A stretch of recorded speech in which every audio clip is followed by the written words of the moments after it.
Daniel Geltrude, known nationwide as America's Accountant, is a CPA, business strategist, media commentator, and advisor to entrepreneurs, corporations, and high net worth leaders.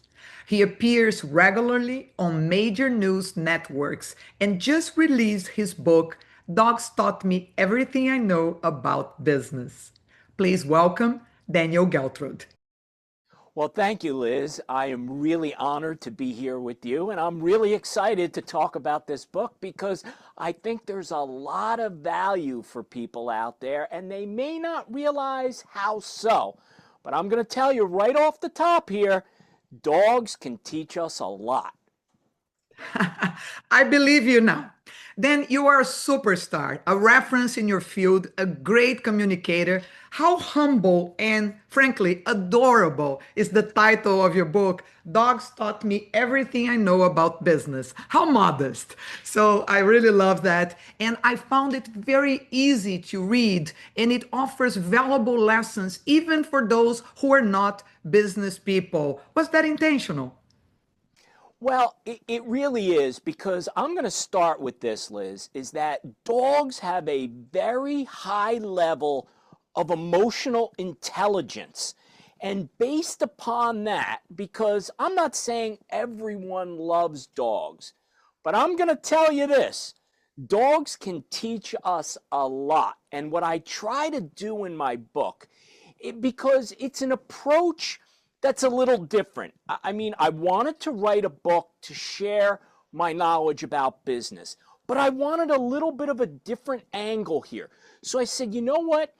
For a number of reasons, I said, I am going to write a book through the eyes, through the lens of our four-legged friends, because I think there's a lot we can relate to, not just if you're a dog owner, but just what we know about dogs and the really unbelievable things that they can do. There's a reason why they're called man's best friend, and women's as well, but man's best friend. And I think there's a lot to that. And when did you realize that your dogs were teaching you better leadership lessons than most business books? Well, here's what happened. It was kind of after the fact. I had a Jack Russell Terrier for more than 17 years. Wow. And during that time, I don't want to say we had a love-hate relationship, but we did have a relationship where we certainly locked horns because he was an alpha male and I was an alpha male. So we really, we collided on a number of issues. And after he got to the point where it was time to put him down and he needed to cross over because his quality of life just wasn't there anymore, during that period afterwards where I went into a state of mourning, which I really didn't expect. I didn't want to say I was going to be happy about it, but I certainly wasn't expecting the level of grief that I was experiencing. So I started to reflect on our relationship and the different things that happened along the way. And I said, this dog, Apollo was his name, he really taught me a lot about life. And during that reflection, I started to realize, wait a minute, there were actually a lot of business lessons, not just life lessons, but things that related to business. And I said, I think I can write a book about this. And that was how the process got started. So glad you did. Dogs are definitely masters of instinct. They sense energy, intentions instantly. How can leaders, in your opinion, sharpen their own instincts to make better decisions based on this reflection you made? Well, I'm going to tell you this, and this is how it relates to dogs, is that dogs are they're keenly aware of their senses. They don't ignore things the way humans will. So, in other words, I have one chapter in the book called The Smell Test. So, dogs have a very strong sense of smell, and they really rely on that. They're always sniffing around. And based upon what they're smelling, they are interpreting what it means. Now, as humans, right, many times we get the same types of feelings about circumstances and situations and other people, but we don't always pay attention to it. So I dedicated a whole chapter about how the smell test in which dogs use, if we pay attention as humans, can be extremely valuable. In other words, if something doesn't feel right or smell right, we shouldn't ignore it. We need to keep sniffing around until we really conclude what our senses are telling us. Brilliant. I love it. And one of the biggest themes in your book is also loyalty. In a time when employees jump every 18 months, what does real leadership loyalty look like? Well, right. So again, dogs are renowned for their loyalty. And let's use them as an example. We love dogs because they're so loyal.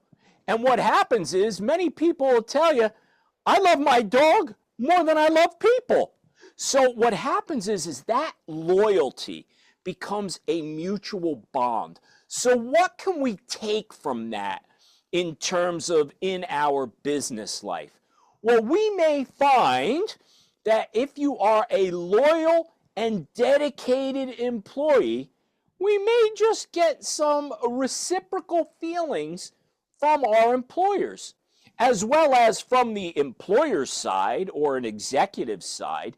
When you really show true loyalty and love and dedication to our employees, now it may not be 100% of the time, but you may very well find that you have much less turnover and you have longevity in terms of people believing in the organization, and more importantly, believing in you personally.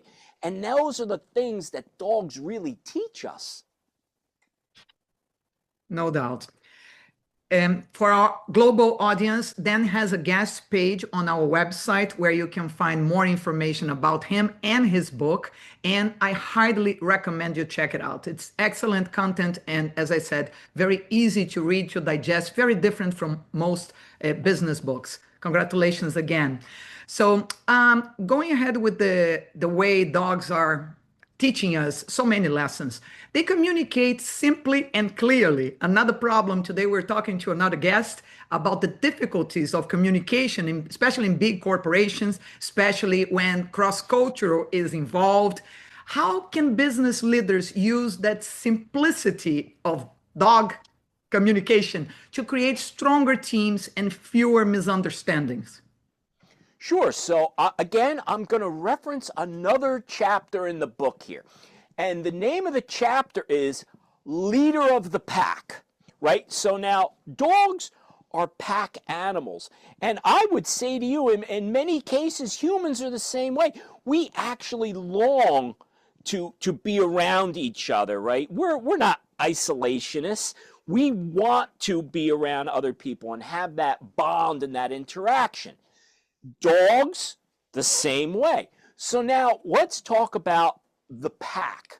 You know, dogs will naturally fall in line behind the leader. And they have the natural instinct to either lead or be followed. So I'll give a scenario which many of us have seen. You could be walking down the street and there's someone walking, I'll say, with their dog. So now the question becomes, is the owner walking the dog or is the dog walking the owner?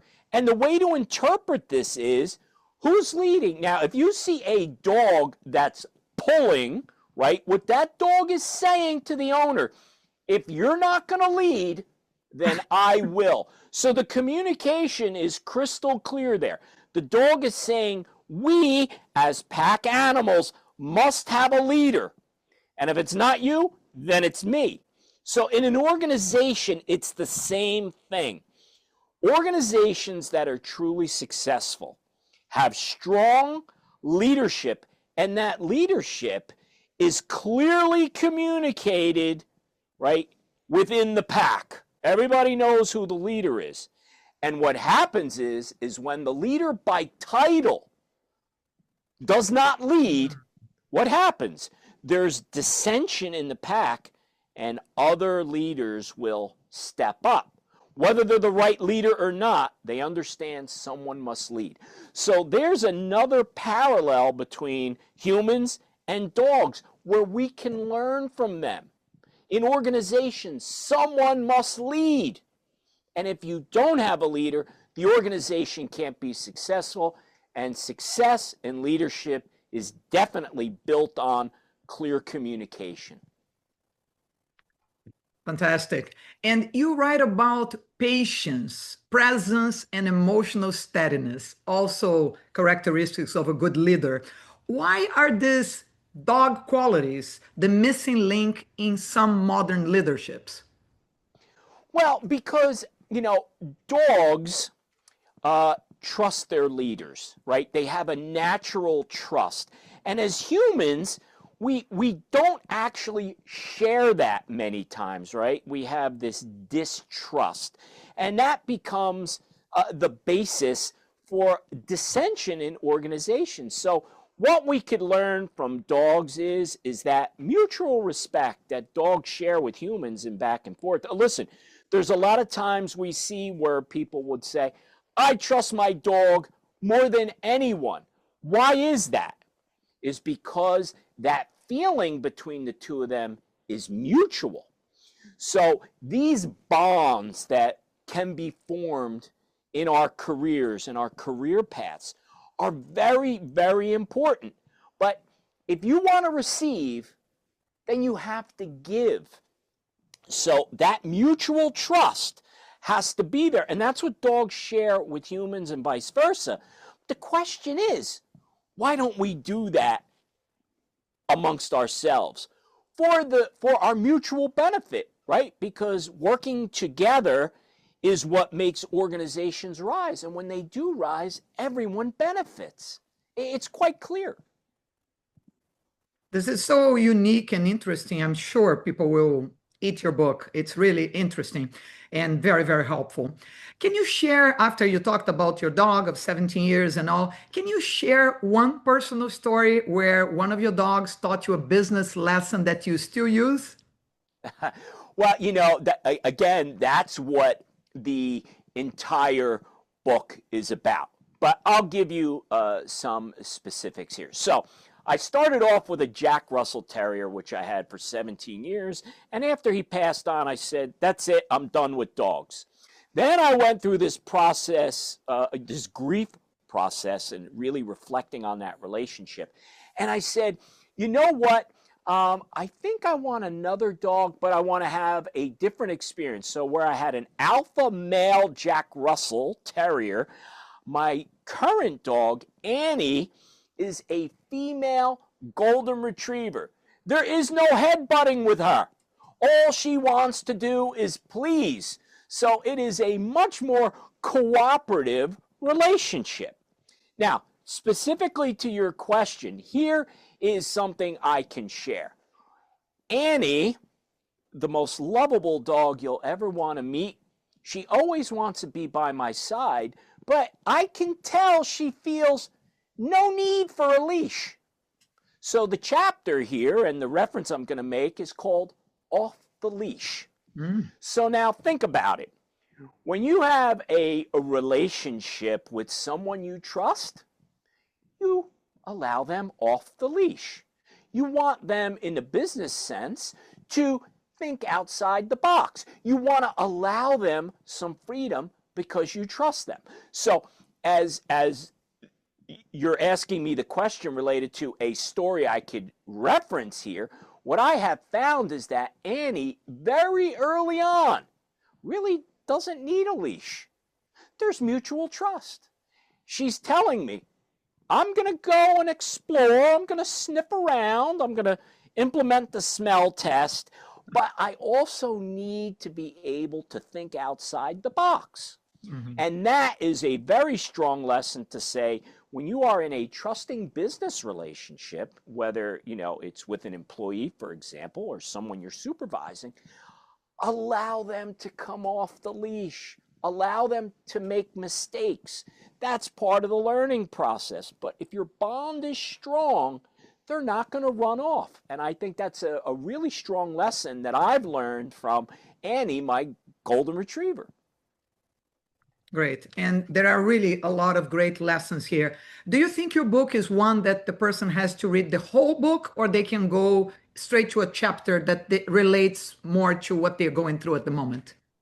Yeah, the book was written so that every single chapter is a silo of information and lessons. So you may want to read chapter 20 because you find the title interesting, and then go back to chapter 9. It doesn't matter because they're all lessons that don't necessarily build on each other.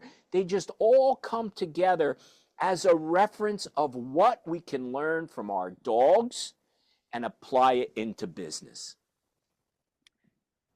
Then there is a chapter here that I really love and I would like to discuss. Chapter 17. We all need a therapist or a therapy dog. Can you elaborate on this one, please?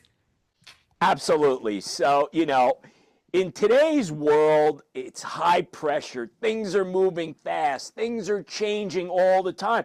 That causes a lot of stress. So certainly, people need some therapy. Nothing wrong with that. But here's the thing. There are a lot of people out there, me included, that will lean on my dog for a little therapy. They always listen, right? And they always want to support you. So what more could you ask for? Now, I'll tell you this, because I know there are a lot of successful entrepreneurs and business people and executives that actually bring their dog to work. I do that.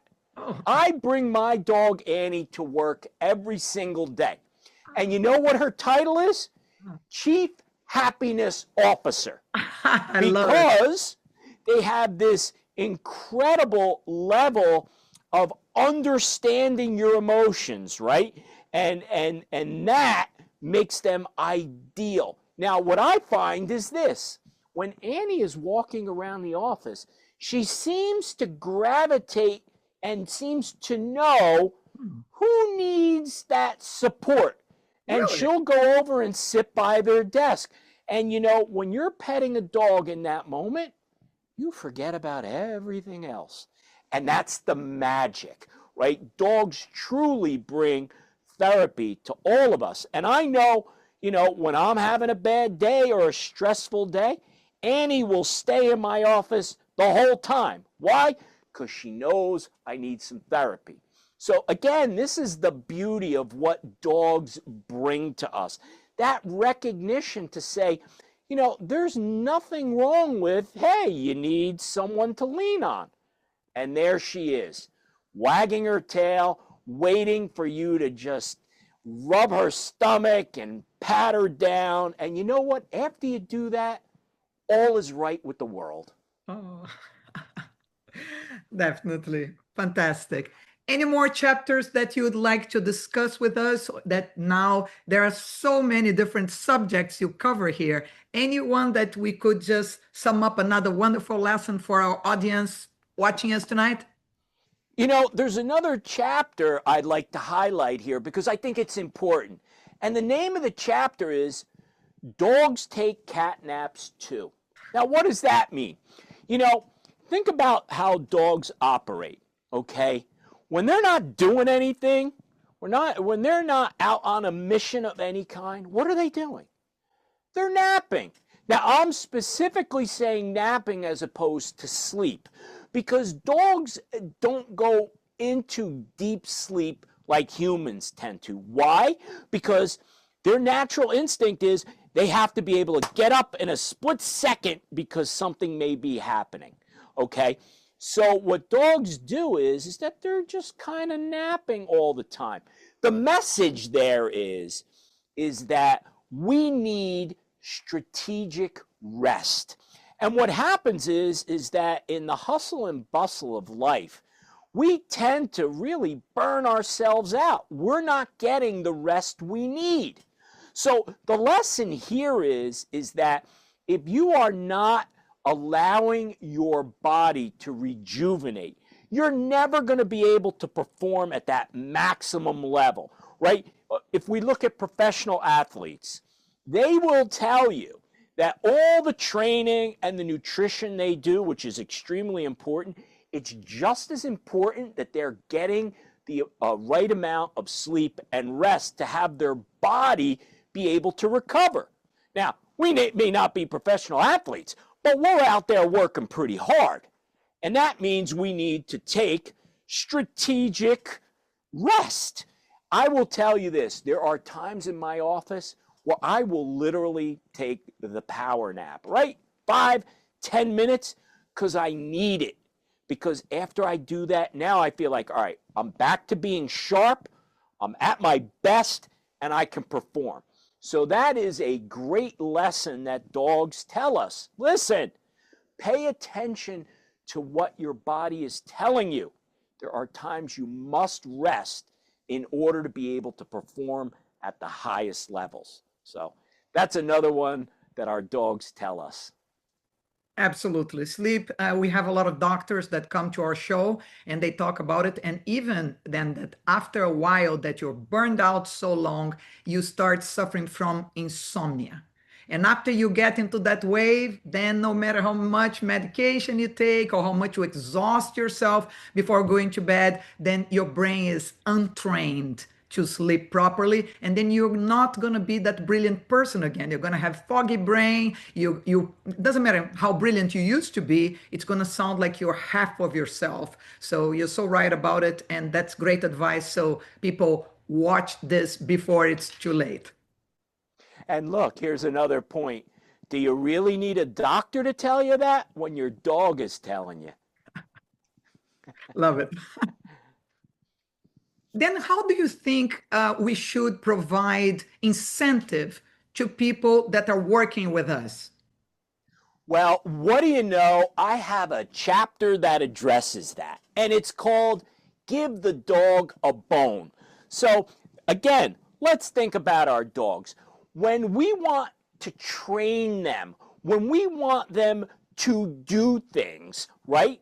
The one thing a dog responds really well to is a treat or a bone, right? It's that positive reinforcement. Now, I'm not saying that there aren't people that, don't respond to or that will respond to tough love.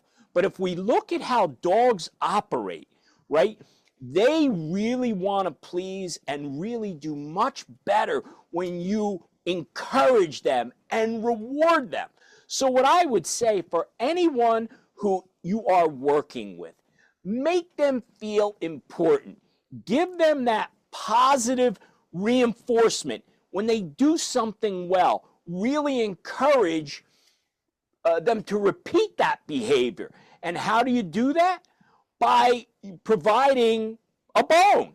That could be a bonus, that could be a promotion, that could come in the form of a lot of things, like taking them out to lunch or dinner and say, listen, I just want to show you some appreciation. And now that person is going to say, hey, I'd like to get another promotion. I'd like to get another raise. I'd like to get a bonus.